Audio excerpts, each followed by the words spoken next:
Hola Martín, buen día para vos, para Leo, para todo el equipo y por supuesto para todos los televidentes. ¿Cómo están esta mañana? ¿Cómo anda, maestro? Bueno, estamos todos de negro y recién Bien. Mónica nos criticaba porque Lauchita estaba ¿Ah, de sí? negro, Rogante de negro, Sí. yo de negro y ahora también usted de negro. Todos de negro en este canal.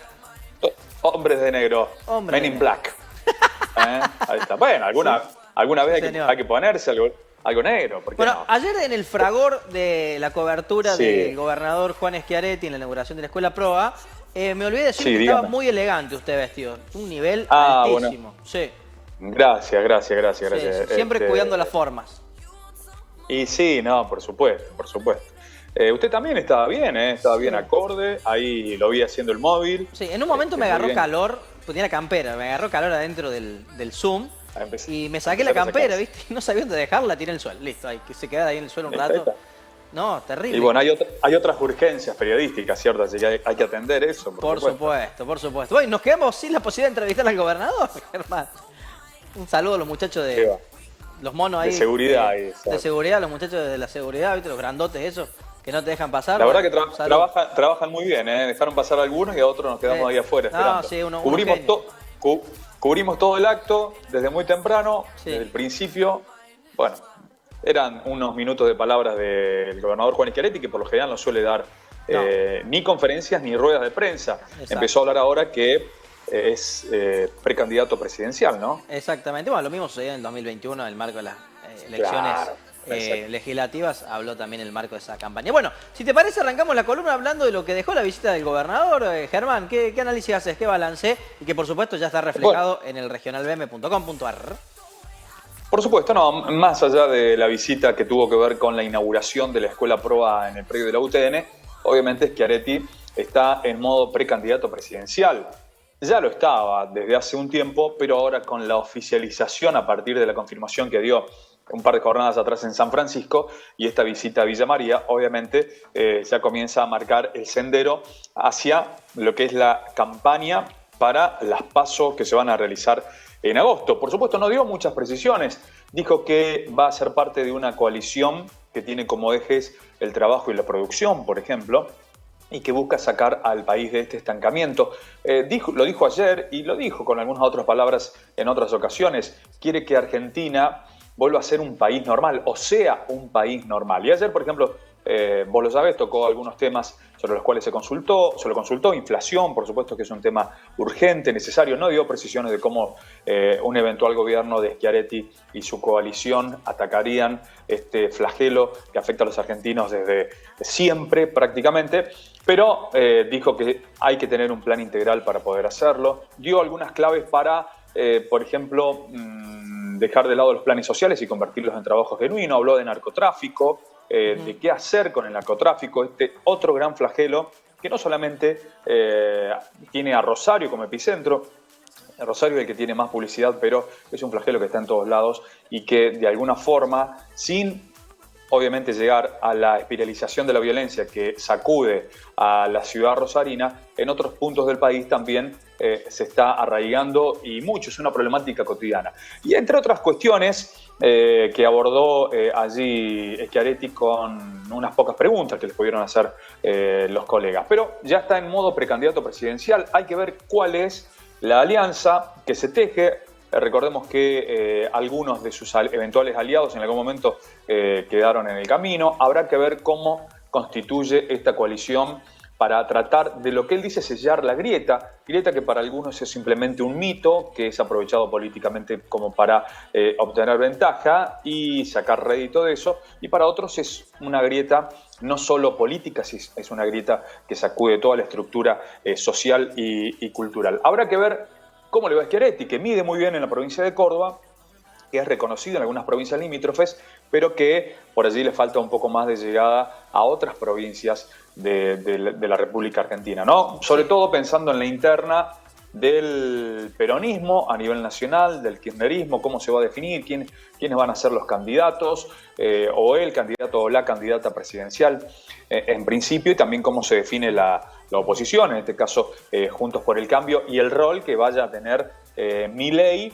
que me parece que está como sobredimensionado, ¿no? Está como Sí. las encuestas le dan muy bien, pero me parece que está como un poco inflado. Vamos a ver cuándo la gente vote, ¿no? Realmente. Si esas encuestas se confirman o no. Yo tengo la misma sensación que vos, de que está sobreinflado y que a la hora de los bifes me parece que no va a tener ese nivel de repercusión, ¿no? Pero evidentemente está allí en la discusión esos famosos 3/3, ¿no? Y el gobernador Schiaretti tratando de colarse, aunque las encuestas le dan muy bajo la intención de voto, alrededor del 4 o 5%, y con un problema más que tiene el gobernador Germán, más allá de su intención y su armado antigrieta, es que no tiene un pie en la provincia de Buenos Aires. Allí concentra el 40% del padrón, no tiene candidato a gobernador y tampoco ha hecho pie. Es muy difícil para cualquier presidenciable no tener esa pata tan importante en política, ¿no? Es cierto lo que decís. Y volviendo al tema de Milei, dos cuestiones por allí, ¿no? Es cierto que concentra gran atención de aquellas, sobre todo jóvenes, un sector de los más jóvenes, que manifiesta un rechazo contra la clase política. Claro. No contra la clase política en sí, sino contra las decisiones políticas que se toman y por ahí este cansancio, este hartazgo que se genera, ¿no? Hacia la dirigencia en cuestión, política y en general. Y Milei parece estar concentrando ese favoritismo. Habrá que ver cómo se manifiestan las urnas realmente. Y otra cosa que llama mucho la atención es que Milei dijo que se va a concentrar solamente en la campaña presidencial y que no va a destinar ningún tipo de recurso ni el sello partidario. En el nombre de él se lo va a prestar a los partidos o fuerzas políticas en el interior del país que quieran realizar disputas tanto a nivel provincial como municipal. Una cosa muy extraña, sosteniendo que no tiene prácticamente estructura partidaria fuera de lo que es el propio Milei y algunos allegados, ¿no? Exactamente, sí, no tiene ningún tipo de estructura y claro, sus candidatos, sean a intendentes o a gobernadores, miden muy poco. Entonces van a pegar automáticamente las derrotas en cada provincia con la figura de Milei. En realidad lo que busca él es proyectarse a nivel nacional con una candidatura propia, ¿no? Con un nombre propio que es el de él, nada más, digamos. Pero bueno, vamos a ver cómo se dirime esta historia. Recordemos, Germán, el 24 de junio, un día antes de las elecciones provinciales, se cierran las listas, pensando en las PASO. Y eso es importante también, ¿no? Exacto. Y faltan, hablando de nombres, faltan algunas definiciones.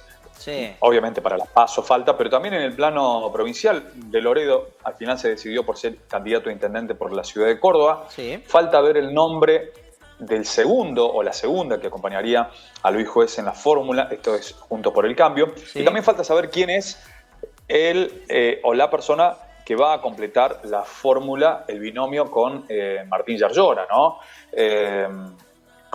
Hay muchos nombres dando vueltas, en alguna ocasión hemos hablado de esto, pero bueno, faltan algunos nombres. Bueno, todavía para eso faltan 2 días nomás, digo, ¿no? Para el cierre de las listas provinciales faltan 2 días, el sábado se cierra todo. Y en cambio para las PASO es el 24 de junio, ¿no? Cuando cierran las listas nacionales. Así que vamos a tener 2 meses de una rosca política tremenda, ¿no?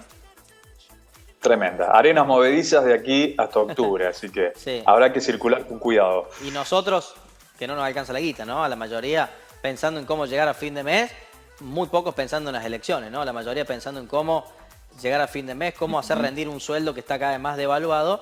Pero bueno, en ese barullo económico también está el barullo político, inevitablemente, ¿no? Inevitablemente, pero estoy cada vez más convencido de que las elecciones y los actos partidarios y demás les interesan básicamente a los propios políticos y también a los medios y a los periodistas, ¿no? Me parece que hay mucha gente como que está quedando al margen porque no le interesa, porque no le genera interés por muchas razones, entre ellas eso que vos mencionabas recién, ¿no? La inflación, el deterioro social, económico que persiste y al cual no parece encontrarle solución ningún gobierno. Exactamente. Bueno, Germán, esta información y otras más del mundo político la vamos a encontrar en www.elregionalbm.com.ar. Te llevo a otra de las notas que ya está en el portal. Sí. Vamos a hablar de Larrabure, ¿no? Este militar que estuvo en Villa María, que fue secuestrado en el marco del copamiento de la fábrica militar en el año 1974. Tenemos, por ejemplo, un bulevar acá que lleva su nombre, que lo recuerda, pero ahora podría ser beatificado por Roma, por el Vaticano, por el Papa Francisco. Bueno, contanos un poco más de esta historia. Bien, mucha gente desconoce que quién era Larrabure, por empezar, y también que existe una calle, como bien lo mencionabas, que se denomina de esa manera. Estamos hablando de quien fuera coronel, sí, así denominado post-mortem, el coronel argentino del Valle Larrabure. Tenía 43 años cuando en agosto de 1974 un comando de unos 70 integrantes del Ejército Revolucionario del Pueblo, el ERP, una organización guerrillera que comenzó a operar antes del inicio de la dictadura militar en 1976, copó, como bien lo decías vos, la fábrica militar de pólvoras y explosivos aquí en Villa María y se llevó armamento y explosivos, pero también secuestró a quien era el subdirector de la fábrica, este tucumano de 43 años. Estuvo en una denominada cárcel del pueblo, en la ciudad de Rosario, en un local donde funcionaba una mercería, estuvo en una especie de calabozo y allí fue sometido, obviamente, a torturas. Y más de un año después fue encontrado en una zanja, envuelto en una frazada y con mucho peso menos del que tenía. Por supuesto, la familia reclamó justicia, no recibió respuestas hasta el momento y continúa con ese reclamo. Tenía varios hijos, solo la familia recibió 8 cartas que llevaban el sello del ERP y les eran enviadas de manera poco frecuente, pero 8 cartas en el periodo de de más de un año en el que estuvo secuestrado. ¿Qué es lo que pasa para que este hombre que vivía en Villa María, que era subdirector de la fábrica militar, que fuera secuestrado por la organización ERP, sea tenido en cuenta para ser beatificado con posibilidad de ser canonizado? ¿Qué significa ser canonizado? La posibilidad de llegar al altar, de ser un santo argentino más de los que hoy aparece entre el gran santoral. Se tiene que confirmar milagros, ¿no, Germán? Sí, sobre esto quería hablar. Está muy buena la pregunta, Martín, porque nos preguntábamos lo mismo. ¿Cómo es que Larrabure, y no porque sea un militar, sino cómo es que esta persona, como nos preguntaríamos con cualquier otra persona, llega o tiene la posibilidad de ser santificado? Hay una propuesta del obispo castrense, que en este momento no recuerdo el nombre, que realiza toda una investigación y propone a la Santa Sede que este hombre, argentino Larrabure, sea canonizado, sea tenido en cuenta para iniciar todo el proceso. Le responden que sí, que no hay ningún inconveniente en que se inicie el proceso. Este procedimiento suele ser muy largo y, como bien decías vos, Martín, se necesitan un milagro para ser beato, que es paso previo a ser canonizado, un milagro comprobado científicamente, que por lo general es una curación. Claro, ¿sí? Que no tiene explicación se cura científica. A una persona. Que hay que demostrarlo científicamente. Claro. De alguna manera hay que investigar, analizar y, obviamente, en principio no hay una explicación lógica, pero tiene que haber documentación que acredite eso. Documentación que acredite ese milagro. Si eso ocurre, hay un primer paso para que sea beatificada esa persona. Bien. Si hay un segundo milagro, se comprueba un segundo milagro, allí es el paso para la canonización, o sea, la santificación, como ocurrió, por ejemplo, con el cura Brochero, claro. ¿sí? Que hoy tiene el estatus de santo. Pero hay una salvedad. Hay otra forma, otro camino, otra variante para tratar de que una persona pueda llegar a ser canonizada. ¿Y cuál es esta? El camino del martirio. Hay muchos santos que en su vida fueron mártires por alguna causa, padecieron, sufrieron las consecuencias de alguna situación indeseada, y ese es el camino que les allana la posibilidad de ser santos sin necesidad de demostrar que hicieron milagros. Claro. El caso de Larrabure entraría dentro de esto por el martirio que sufrió siendo secuestrado. Recordamos en el año 1974, apareció más de un año después, asesinado en 1975. Es la propuesta que elevaron desde la Iglesia argentina, o por lo menos parte de ella, y desde el Vaticano dijeron, bueno, tienen el ok, le damos para adelante y existe la posibilidad de que esto ocurra. O sea, sería la posibilidad de ser santificado a partir de la vivencia del martirio. Hay que, por supuesto, estudiar, analizar y comprobar todo esto para que se lleve adelante todo este proceso de beatificación y de canonización. ¿Quiénes son, por ejemplo, quiénes son otros mártires argentinos? ¿Sí? Y así aparece también un eje de la polémica. Otros mártires argentinos son Monseñor Angelelli, obispo de La Rioja, te acordarás que fue víctima del terrorismo de Estado. También los sacerdotes Carlos Murias y Gabriel Longueville, también víctima de la represión militar, y un laico, Wenceslao Pedernera, que también fue víctima de la última dictadura militar. Ya hay voces polémicas que dicen, bueno, pretenden igualar, ¿sí?, a un militar con civiles, o en todo caso con un obispo que fueron asesinados por la dictadura, con alguien que es militar. Hay un hecho que no es menor y que Larrabure fue secuestrado y asesinado durante un gobierno democrático. Claro. El de María Estela Martínez de Perón, estamos hablando del año 1974, 1975, todavía no había amanecido esa etapa oscura de la historia argentina, que fue el inicio de la cruenta dictadura, ¿no? Sumamente interesante esta nota, Germán, para leerla, para profundizarla en www.radiovillamaria. Perdón, es en www.elregionalbm.com. Un lapsus ahí. Me quedó claro, me quedó la página de la radio que la mencionamos habitualmente allí en el medio. Y bueno, y por último vamos a relajarnos un poco, vamos a hablar de música. A ver, tengo que leer el nombre, claramente. A ver, David Lo Zurdo. ¿Quién es David Lo Zurdo? No sé si lo estoy diciendo bien, incluso. Sí. Al lado de Jimi Hendrix y Eric Clapton en la historia de la música, ¿tan grosso es? A ver, contanos un poco. Bueno, así nos dice nada más y nada menos que Guglielmo Mattia, quien nos escribió desde Italia para contarnos esta cuestión que nosotros no sabíamos, no estábamos enterados. Es un italiano, nació en Roma, tiene 23 años, ahí lo estamos viendo en pantalla. Hay un video, si se lo pudiera pasar por ahí. A ver. ¿Cuál es la historia con este muchacho? Es el guitarrista más rápido del mundo, el guitarrista más veloz del mundo, ¿sí? Y por eso se lo compara con grandes como, precisamente, reza ahí el título, Jimi Hendrix y Eric Clapton. ¿Podemos escuchar? A ver si podemos... Ahí está el video. A ver, levantemos el audio del video, Quique. Tenemos el audio ahí. Bueno, evidentemente, al parecer, parece muy rápido, muy veloz. Wow. Los expertos son los que lo dicen. Por ejemplo, quien lo señaló como el guitarrista más veloz de la historia es nada más y nada menos que la revista Rolling Stone, por ejemplo. Dice que para llegar a esta velocidad, el guitarrista toca una secuencia de 5 arpegios basados en las 3 primeras cuerdas del instrumento utilizando la técnica sweep picking. Hay que indagar un poco más en la nota para saber de qué se trata esto, pero nos pareció muy interesante. También fue reconocido por muchos especialistas a nivel mundial, incluso realiza giras. No vino a la Argentina, pero sí estuvo, por ejemplo, en Brasil, en Estados Unidos, en Alemania, en Suiza, en India, en México, en Italia, obviamente en su país, en Reino Unido.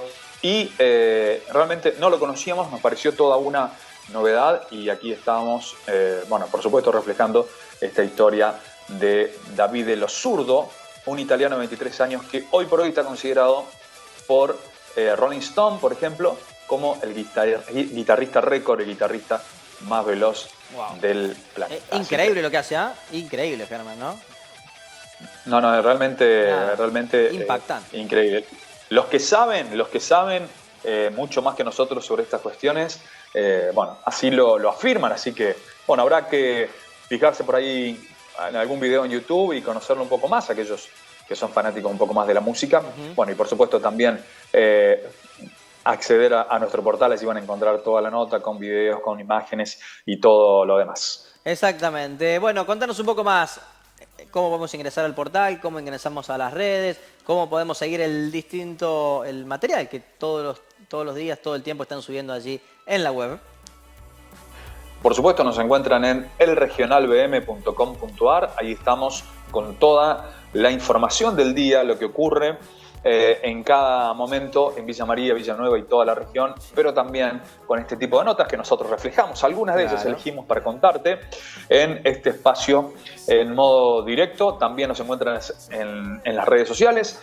en Facebook, en Instagram, en YouTube y Twitter como @elregionalbm. Allí estamos con toda la información, con historias, con opinión, con curiosidades y bueno, por supuesto con audios, con videos y con imágenes y texto también para acompañarte día a día. Así que, por supuesto, gracias Martín, como siempre. Bueno, la semana que viene hablamos de las elecciones en Villanueva, ¿no? Porque son horas decisivas, armado de listas, posibles candidaturas. Está recontra caliente el tema allí en Villanueva, ¿no? Está picado el asunto, sí. ¿no? Está picado el asunto, sí. Por el lado del peronismo, mucho más, me parece. Claro, sí, mucho más claramente. Bueno, Germán, nos vemos el próximo jueves, si te parece. Por supuesto, como siempre, muy agradecidos con vos, con Leo, con todo el equipo, por este espacio que siempre generosamente nos brindan a nosotros.